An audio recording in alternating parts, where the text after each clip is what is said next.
اللہ تعالیٰ نے قرآن پاک میں واضح طور پہ ایک ایک شے کا نام لے کے بیان فرما دیا۔ قل ان کان آباؤکم و ابناؤکم و اخوانکم و ازواجکم و عشیرتکم و اموال اقترفتموها و تجارت تخشون کسادها و مساکن ترضونها احب الیکم من اللہ و رسولہ و جہاد فی سبیلہ فتربصوا حتی یأتی اللہ بامرہ۔ فرمایا تمہارے باپ، تمہارے بیٹے، تمہاری بیویاں، تمہارے بھائی، تمہارے کاروبار، تمہارے گھر، تمہارا مال و دولت، یہ ساری چیزیں جو تمہیں طبعاً محبوب ہیں، جبلتاً محبوب ہیں، اگر ان کی محبت اللہ رسول کی محبت سے بڑھ کے ہے تو خدا کے عذاب کا انتظار کرو۔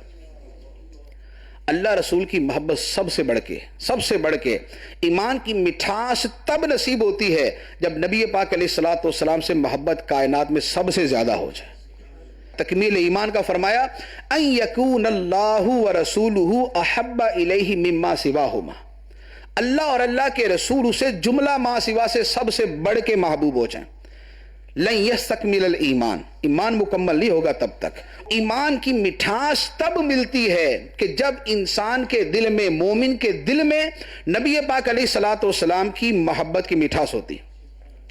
ایمان کامل تب ہوتا ہے جب محبت کامل ہوتی ہے، اور ایمان کی مٹھاس تب ملتی ہے جب محبت کی مٹھاس آدمی اپنے دل کے اندر محسوس کرتا ہے۔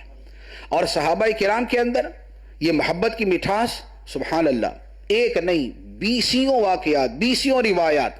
حضرت سیدنا ثوبان رضی اللہ تعالیٰ عنہ کا واقعہ، آقا کریم علیہ الصلوۃ والسلام کی بارگاہ میں آتے ہیں، چہرہ مبارک کا رنگ فق ہے، اڑا ہوا ہے۔ سرکار علیہ الصلوۃ والسلام فرماتے ثوبان تمہیں کیا ہوا، چہرہ کیوں پریشان ہے؟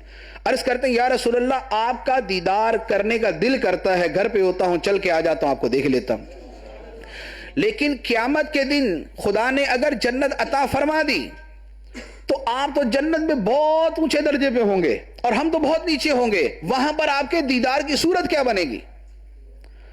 جنت میں جائیں گے یا نہیں جائیں گے کوئی بات ہی نہیں کی۔ اچھا جنت میں جا کے وہاں کی اور نعمتیں اور جناب وہ شہد اور شراب اور دودھ اور پانی اور لذتیں اور نعمتیں اور کھانے اور محلات یہ ملیں گے یا نہیں ملیں گے؟ کوئی سوال ہی نہیں ہے اس کے بارے میں، ایک ہی فکر ہے یا رسول اللہ جنت میں تو ہوں گے لیکن آپ کہاں ہوں گے، آپ کا دیدار کہاں کریں گے؟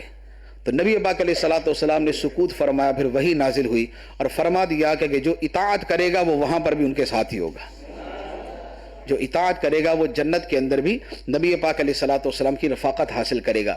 لیکن ان کی کیفیت کیا ہے؟ ان کی کیفیت یہ ہے کہ وہ دنیا میں تو تسکین کا سامان پا رہے ہیں، جنت کے بارے میں پریشان ہے کہ وہاں سرکار کا دیدار کیسے ہوگا۔ اسی طرح اور کتنے صحابہ کرام، حضرت عائشہ رضی اللہ تعالیٰ عنہ بیان فرماتی ہیں، اور یہ اسی شفا شریف کے اندر یہ روایت ہے، فرماتی ہیں کہ ایک صحابی نبی پاک علیہ الصلوۃ والسلام کی بارگاہ میں آتے اور آپ کو آ کر یوں دیکھتے جسے کہتے ہیں ٹکٹکی باندھ کے دیکھنا، یعنی مسلسل دیکھنا اور پلک تک نہ جھپکنا۔ نبی پاک علیہ الصلوۃ والسلام نے فرمایا یہ کیسے دیکھتے ہو، یعنی پلک بھی نہیں جھپکتے، یہ کیسے دیکھتے ہو؟ تو عرض کی انی اتمتع بالنظر الیک، کہ یا رسول اللہ آپ کی طرف نظر کرنے سے، آپ کو دیکھنے سے میں لطف اٹھاتا ہوں، آپ کے چہرے مبارک کے دیدار کرنے سے مجھے مزہ آتا ہے، تو میں اس مزے کو کھونا نہیں چاہتا، اس لیے پلکے جھپکے بغیر میں مسلسل آپ کو دیکھتا ہوں۔ یہ صحابہ کرام کی محبت کا عالم تھا، اور صحابہ کرام کا معاملہ یہ تھا کہ جس شخص کو دیکھتے کہ نبی پاک علیہ الصلوۃ والسلام کے بارے میں معمولی سی غفلت کر رہا ہے، صحابہ کرام اسے منافق قرار دیا کرتے تھے۔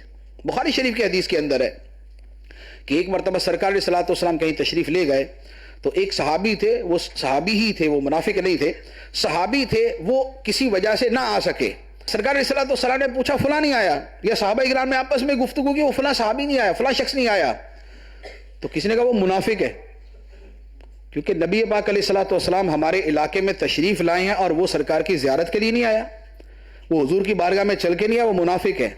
تو نبی پاک علیہ الصلوۃ والسلام نے فرمایا نہیں وہ منافق نہیں، وہ مومن ہے، کسی عذر کی وجہ سے نہیں آیا ہوگا۔ تو صحابہ کرام نے معیار یہ بنایا ہوا تھا کہ محبت رسول کا مظاہرہ جس سے دیکھتے تھے وہ مومن ہے، اور جس سے دیکھتے تھے محبت رسول کی کوئی صورت ترک کر رہا ہے اسے منافق سمجھا کرتے تھے۔